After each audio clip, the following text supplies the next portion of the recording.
Hola a todos, continuando con los videos de fisiología respiratoria, el día de hoy hablaremos sobre la circulación y la relación ventilación-perfusión. Muy bien, como saben, al inicio de cada tema estamos revisando los temas que ya hemos revisado, ¿no? El primero que revisamos fue ventilación, que se encarga de la entrada y salida de aire, la difusión y el intercambio gaseoso. Ahora veremos la circulación o perfusión como tal. Luego veremos el transporte en otro video y la regulación del sistema respiratorio al final, ¿no? Muy bien, la circulación, que se denota como Q mayúscula, que viene a ser la perfusión como tal.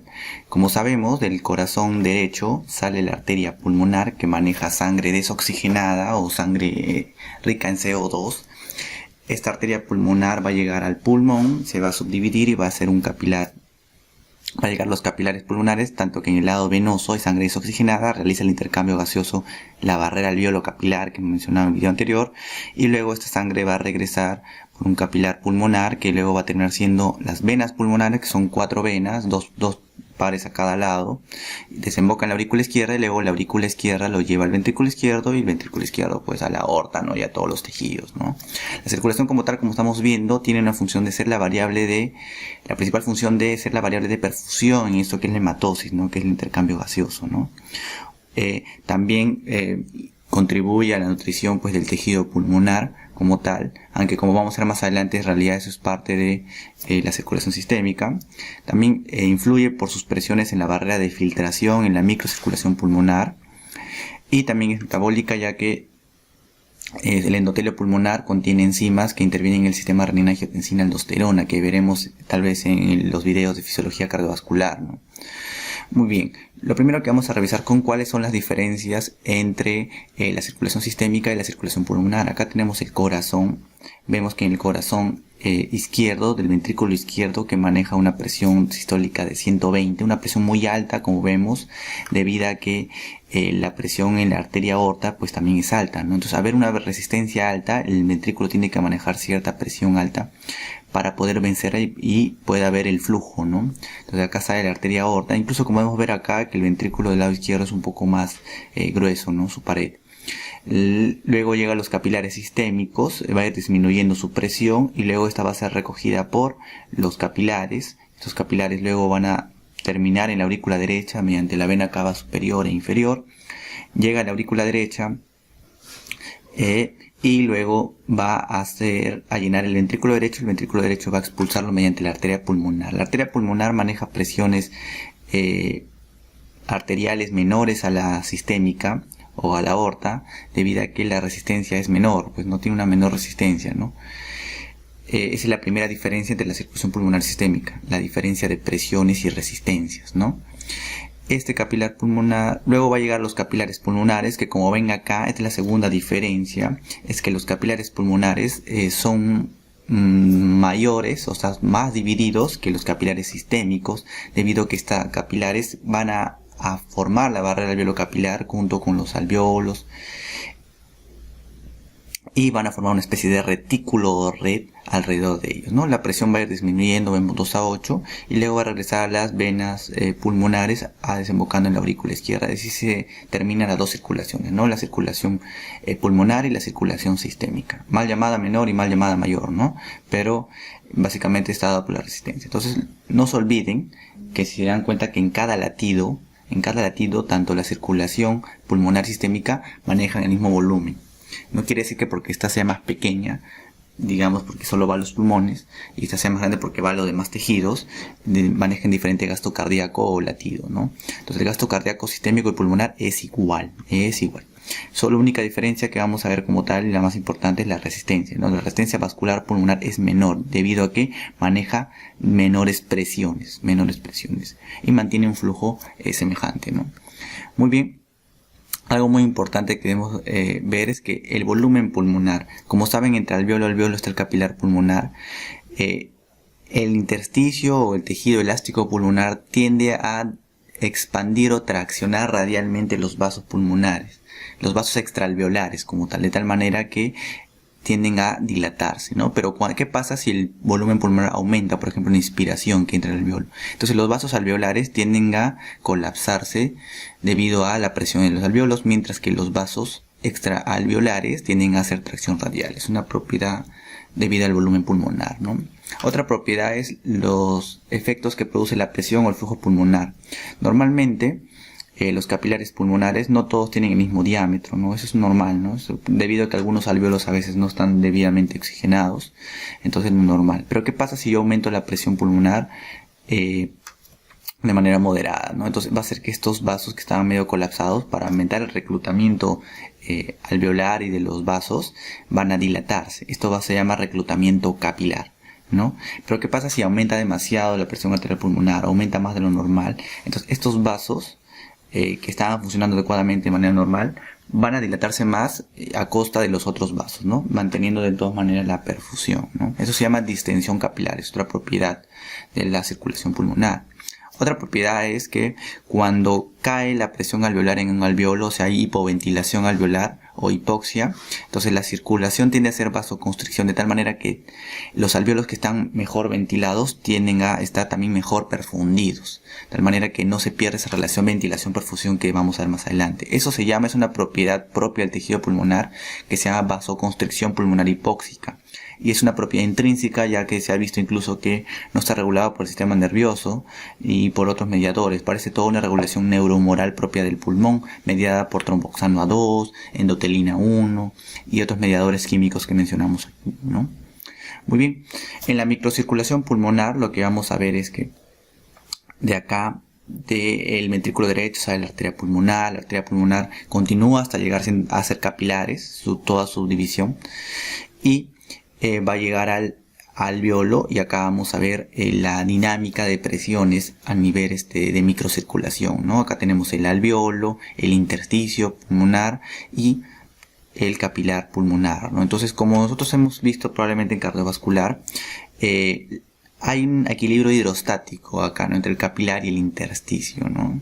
Que va a influir también en el alveolo. Entonces tenemos una presión capilar que depende de la presión hidrostática de la arteria pulmonar, aproximadamente de 7. Esta presión tiende a que el plasma tienda a filtrar, ¿no? Como ven acá, la dirección del flujo es una presión que tiende a filtrar.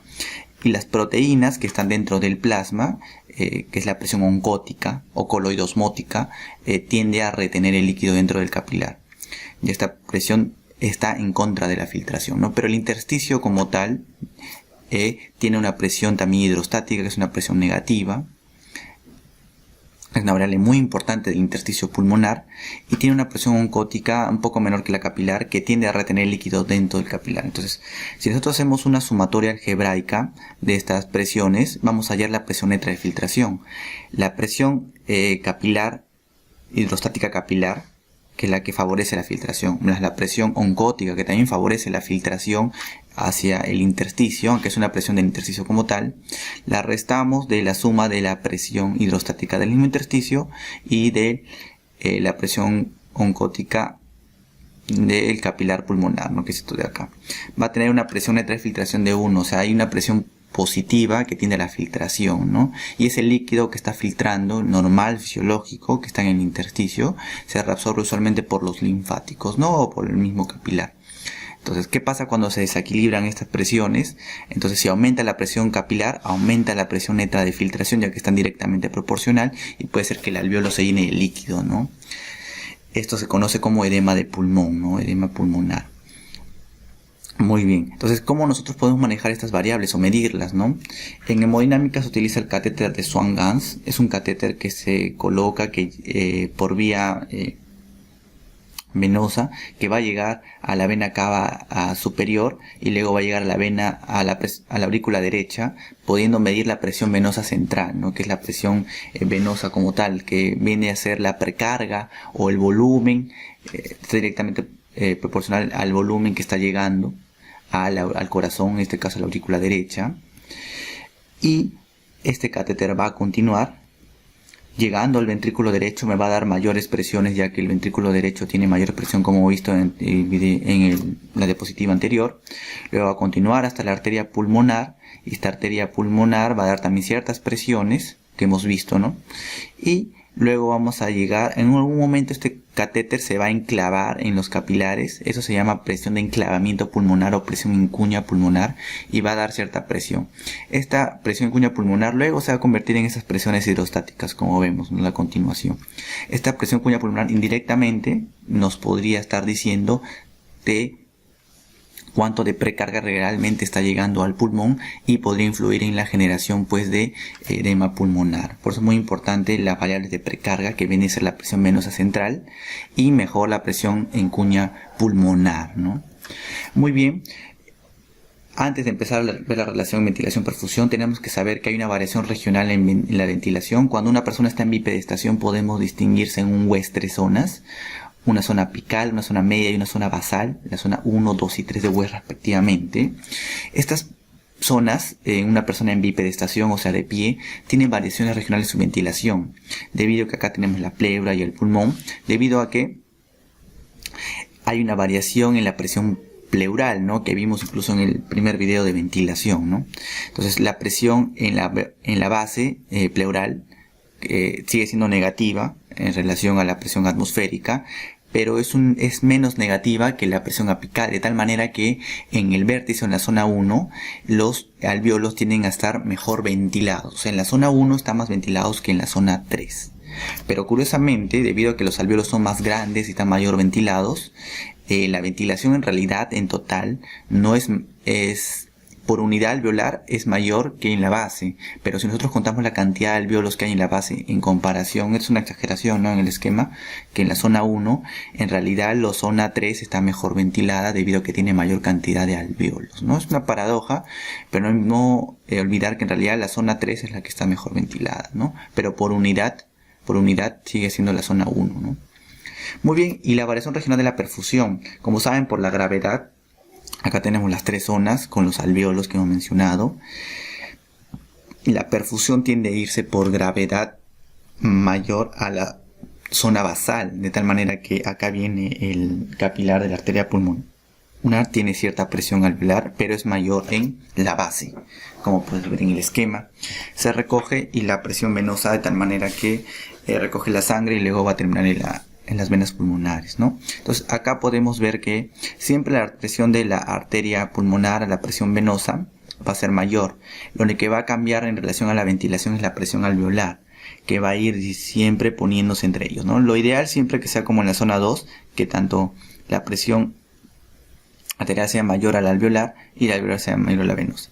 Y en la zona 3 pues el flujo es perfecto, digamos, ¿no? Llega a ser siempre superior incluso al alveolar, ¿no? En la realidad la zona 1 como tal no existe, porque pues vamos a ver que es un desequilibrio de la ventilación-perfusión, y el pulmón en realidad actúa más como una zona 2 o una zona 3 de WES, ¿no? Muy bien, vamos a ver la relación BQ. Como vimos, acá hemos echado al pulmón, que es vertical igual, lo hemos echado por el gráfico. Acá vemos el número de costillas en relación a la caja torácica y el porcentaje de volumen pulmonar. Como vemos, a medida que vamos elevándonos en el pulmón, la ventilación va disminuyendo de igual manera que el flujo sanguíneo, ¿no? Y acá vemos una intersección, ¿no? Entonces acá podemos graficar una curva de relación ventilación-perfusión, donde en la zona media o en la zona 2 encontramos la mejor relación, donde el flujo sanguíneo y ventilación se equilibran, de tal manera que es la zona que tiene el equilibrio entre la ventilación y perfusión, ¿no? La que está relacionada con el 1, ¿no? Si nosotros calculamos la relación ventilación-perfusión ya por matemáticas, vamos a ver que va de 0 a 8 a 1, ¿no? Que lo normal es en este punto de intersección, ¿no? Y vamos a relacionar en este gráfico siguiente, en relación a la variación regional que hemos visto en un paciente en bipedestación, siempre recalcar en bipedestación la presión arterial de oxígeno y la presión arterial de CO2.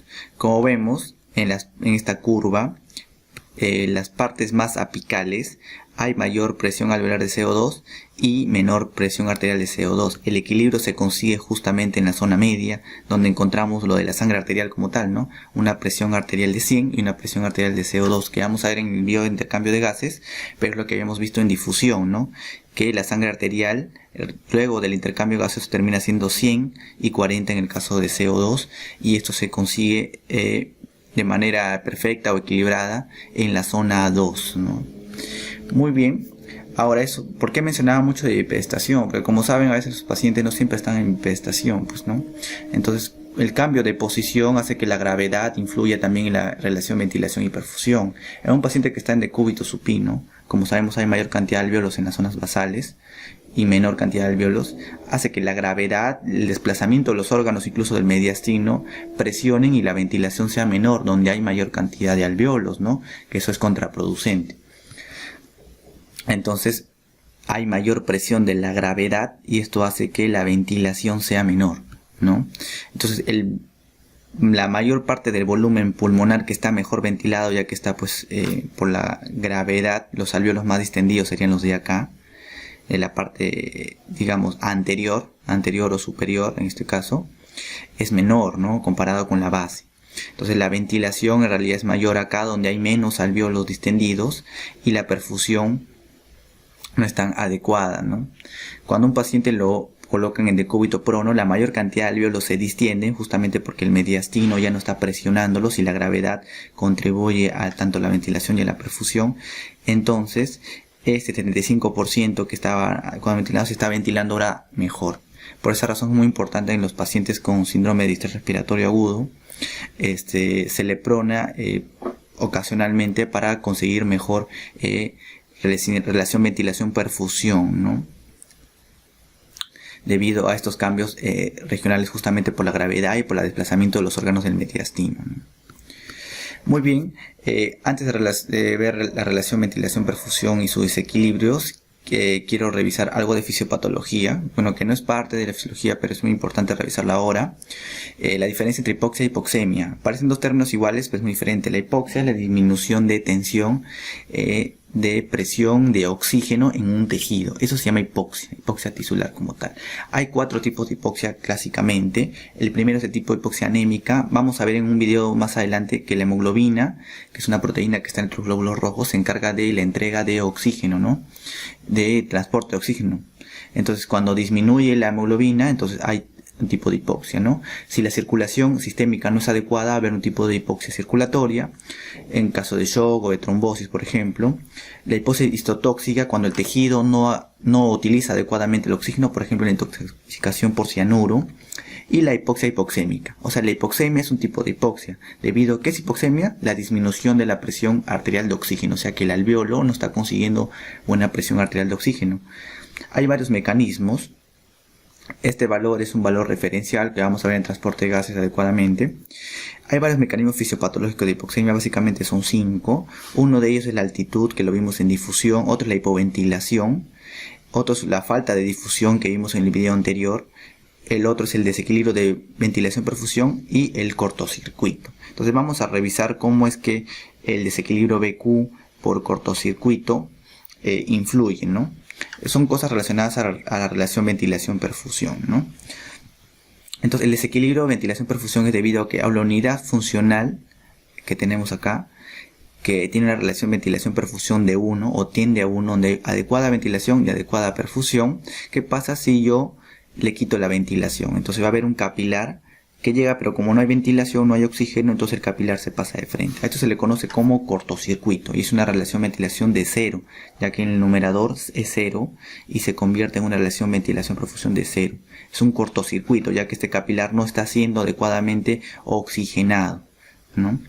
Tenemos una relación ventilación-perfusión que tiende al infinito cuando hay mucha ventilación y poca perfusión. Esto ocurre cuando el capilar, por ejemplo, en una trombosis se ocluye y genera lo que se llama espacio muerto. ¿Se acuerdan? El espacio muerto era aquel espacio gaseoso que estaba ingresando aire, pero en el cual no hay intercambio gaseoso debido a que en este caso no hay perfusión, ¿no? Este es lo peor de todo, que es una relación ventilación-perfusión 0 entre 0, que no existe en realidad, en la cual no hay ni ventilación ni perfusión, ¿no? Muy bien, vamos a hablar del espacio muerto y luego del cortocircuito. El espacio muerto ocurre, por ejemplo, un alvéolo que acá tenemos adecuadamente ventilado y perfundido. ¿Qué pasaría si se ocluye el capilar? Entonces ya no va a haber adecuada perfusión y solo el alvéolo está siendo ventilado, pero no hay adecuada perfusión. Este se le conoce como espacio muerto. Hay diferentes formas de medirlo, unas mediante el método de Bohr, que tiene que ver con la exhalación, pero hay un método en la práctica que se puede realizar que es el método de Fowler, que tiene que ver con el nitrógeno, ¿no? Al inicio, como nosotros sabemos, tenemos acá el alveolo, y que el alveolo tiene su espacio muerto anatómico, que en relación al volumen tidal de 500 mililitros tiene 150 mililitros de espacio muerto anatómico y 350 mililitros de espacio de ventilación alveolar. En el método de Fowler lo que vamos a hacer es ingresar oxígeno al 100% de tal manera que se mezcle con ese nitrógeno que ya tenemos, que es el 75%. Va a ingresar ese 500 mililitros de oxígeno al 100%, va a ocupar, se va a mezclar con el nitrógeno y luego vamos a exhalar una cantidad de nitrógeno que está mezclado, ¿no? Esto lo vamos a graficar como porcentaje de nitrógeno expirado. ¿Para qué va a servirnos este método? Para poder medir cuánto de espacio muerto tenemos. Entonces, eso lo vamos a medir en relación a la mezcla de gases que ha habido al expirar el nitrógeno con el oxígeno al 100%. Entonces, al inicio, en la primera fase, va a ser 0, porque recién está expirando, y luego va a ascender, y luego va a llegar a una meseta, y luego va a llegar a un volumen total, que es el volumen de la mezcla del nitrógeno, ¿no? Entonces, este volumen se le conoce como el volumen de cierre, ya que se ha expirado todo el volumen y lo único que va a quedar en el pulmón es el volumen residual. Este volumen de cierre, que es lo último que está cerrando el pulmón antes de que el volumen residual se quede en el pulmón para evitar el colapso alveolar, ¿no? Entonces, ¿cómo es que se mide acá el espacio muerto anatómico o espacio muerto funcional que queda por el método de Fowler, ¿no?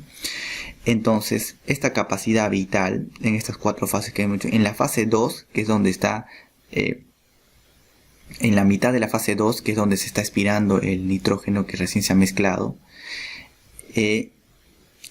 al volumen inicial, esto se conoce como el espacio muerto. Va a entrar en equilibrio y vamos a poder medir el espacio muerto, que es el espacio que no está intercambiándose. Ya saben que el nitrógeno en realidad como tal tiene una limitación básicamente por la perfusión como tal, ¿no? Como vimos en difusión, ¿no? Así se mide el espacio muerto con el método de Fowler, ¿no? Muy bien, vamos a ver último los cortocircuitos o shunts en inglés. Entonces acá tenemos el corazón. Como saben, al corazón le llega el de la vena cava, está llegando a la sangre, luego se expulsa y luego va a llegar al alveolo en el capilar pulmonar se hace intercambio gaseoso, luego regresa mediante los capilares pulmonares a las venas pulmonares y luego se expulsa a la aorta. Acá podemos ver que la aorta está dando su primera rama, que es la arteria coronaria, que se encarga de la nutrición del corazón, y también acá podemos ver que la arteria aorta da una nutrición al pulmón por la circulación bronquial. Ese es el primer shunt fisiológico que tenemos en el cuerpo. Por esa razón nunca llegamos a oxigenar 100% la sangre debido a la circulación bronquial. La circulación bronquial es una circulación que cortocircuita, que va a irrigar al pulmón y regresa a las venas pulmonares sin haber sido oxigenada como tal, ¿no? Esta es la circulación. Hay algunos shunts que ya no son patológicos, por ejemplo este de acá, que tenemos acá entre el capilar venoso pulmonar y capilar arterial pulmonar, que lleva sangre sin oxigenar, ¿no? Ahora este shunt se puede medir, ¿no? Si tenemos por ejemplo acá el alveolo o el pulmón, está viendo que está llegando las venas, va al capilar, hace intercambio gaseoso y luego como arteria. Entonces, para ver un shunt, para medir su flujo de shunt como tal, vamos a utilizar esta ecuación. Sabemos que el flujo total por la multiplicación de el contenido arterial de oxígeno que está llegando va a ser igual a la suma de el flujo de shunt por el contenido venoso, ya que el shunt tiene flujo venoso, más la diferencia entre el flujo total y el flujo del shunt, que es lo que está pasando por acá, por lo del capilar, ¿no? Si nosotros ordenamos esta ecuación, vamos a tener que la relación entre el shunt, el flujo en el shunt o el cortocircuito, entre el flujo total, va a ser la diferencia entre el capilar menos arteria y el capilar menos la vena. Así es como se mide el shunt, ¿no? Bueno, habiendo revisado todo esto de la relación BQ, les agradezco mucho su atención. No olviden suscribirse al canal de Anatomía de Socibab, donde están publicando periódicamente videos tanto de anatomía como fisiología. Y acá dejo el link de las redes sociales para que nos puedan seguir, ¿no? Gracias.